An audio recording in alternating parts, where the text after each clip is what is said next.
menurut saya mengenai tentang rumah yang subsidi untuk dari faktor ekonomi yang pertama ya, dari Indonesia saat ini kan juga UMR juga udah ditambahin lagi. Jadi juga walaupun masyarakat yang menengah ataupun yang ke bawah juga dapat positifnya dari rumah subsidi. Namun juga misalkan saat ini juga dari Pramono Amung itu sudah menyediakan rusun juga. Gitu sih kalau menurut saya. Bisa, kalau benar anggaran yang benar mah ke kita juga mungkin percaya sama dia. Penting ya asal jangan meleset lagi pikiran kita gitu. Kalau bisa mah jangan subsidi, yang lain kita subsidi lah. Kayak bako apa-apa atau apa kendaraan umum termasuk subsidi semua kayak ini. Kalau bisa begitu. Kayak kendaraan apa susah nih. Kalau bisa jangan subsidi doang, mungkin yang lain mesti diadain itu lah Pak, selain subsidi rumah gitu. Kayak pendidikan sekolah, rumah sakit tuh biayanya kan kalau bisa dimurahin lah gitu. Jangan sampai ya gitu. Kalau menurut aku sih lumayan akan membantu ekonomi masyarakat menengah ke bawah karena emang salah satu kebutuhan kita sebagai misalnya untuk yang berkeluarga pastinya kan rumah ya Mas. Jadi menurutku sih akan lumayan cukup membantu. Iya, menurut saya juga dengan ada rumah subsidi dapat meningkatkan ekonomi dari suatu keluarga, apalagi karena rumah itu kan merupakan kebutuhan premier ya.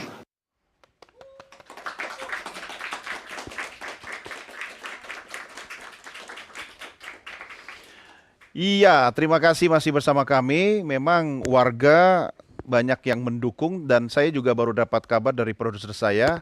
Ada komentar dari netizen lewat channel YouTube kita. Siapa Ji namanya Ji? Sambil Yanti. Mbak Yanti katanya, oh Mbak Ayu juga komen katanya kalau bisa lokasinya jangan terlalu jauh dari tempat kerja sehingga nanti bisa membantu urusan transportasi ke tempat kerja. Menarik ya. Oke, saya ke Pak Anton dulu. Pak Anton, saya mau kaitkan dengan generasi sekarang nih, yang mereka tidak menjadikan punya rumah itu sebagai prioritas. Nah, kalau kita kaitkan lagi dengan kemudian target pemerintah untuk memberikan hunian kepada masyarakat, itu apa nggak makin kesini generasinya makin muda, makin angka itu malah sebenarnya nggak penting gitu? Kalau menurut saya itulah makanya perlu ada edukasi gitu, buat mengarahkan generasi muda itu bagaimana pentingnya perlunya punya hunian, ya. Tapi kembali lagi kita juga kan tetap mesti mempelajari mereka ya mengenai preferensi tadi kayak tempat, lokasi, nggak mau jauh dari tempat kerja, sehingga dalam perencanaan atau mencari solusinya juga harusnya bisa sesuai dengan preferensi tadi. Nah, hunian itu kan nggak harus milik, Iya. bisa sewa. Bisa sewa ya. Dulu kita tahu ada rusunami, ada rusunawa. Iya. Nah, jadi mungkin kalau buat generasi Gen Y, Gen Z yang pinginnya lokasi yang nggak jauh dari kota atau di dalam kota, ya mungkin skema rusunawa gitu. Dan kalau rusunawa itu kan ya kita di dalam kota, yang masih punya lahan banyak adalah pemerintah. Kalau swasta di dalam kota nggak akan mungkin bangun hunian murah gitu, pasti yang mahal dan bahkan mungkin komersial, bukan lagi hunian. Nah, banyak sekali lahan-lahan di dalam kota yang milik-milik pemerintah, ya mau KAI, mau departemen-departemen, kementerian dan sebagainya, bulog itu banyak sekali.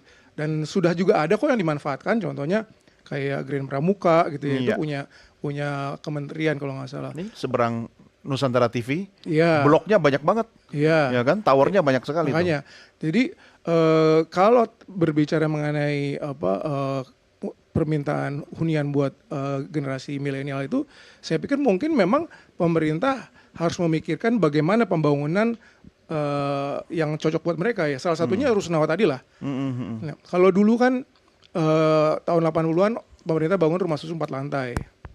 Nah, kalau sekarang kan trennya bangunan tinggi, high rise.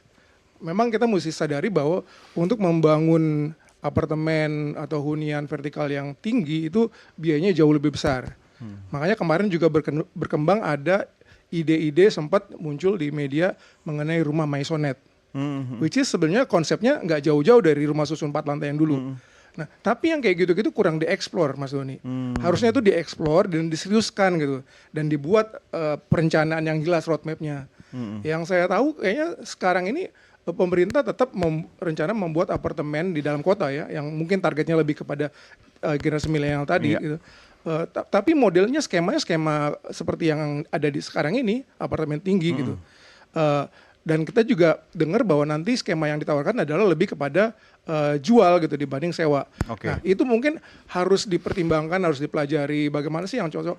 Kalau misalnya rusun Nawa gitu ya yang disewa, itu saya pikir lebih memungkinkan karena lahan dan propertinya nggak akan berpindah tangan, tetap milik pemerintah. Jadi pemerintah tinggal ngitung aja tuh cost membangunnya, lalu life cycle-nya, lalu berapa harga sewa yang bisa di apply ke proyek tersebut, tapi barangnya tuh tetap milik pemerintah. Jadi nggak ada masalah nanti hitung-hitungan ini capital cost-nya berapa seperti layaknya kalau membangun apartemen biasa. Nah itu yang saya pikir harus dipertimbangkan. Di kota-kota besar seperti Jakarta, Surabaya, Medan itu kayaknya memang lebih cocok adalah hunian vertikal. Oke, saya mau ke mahasiswa dulu, satu orang.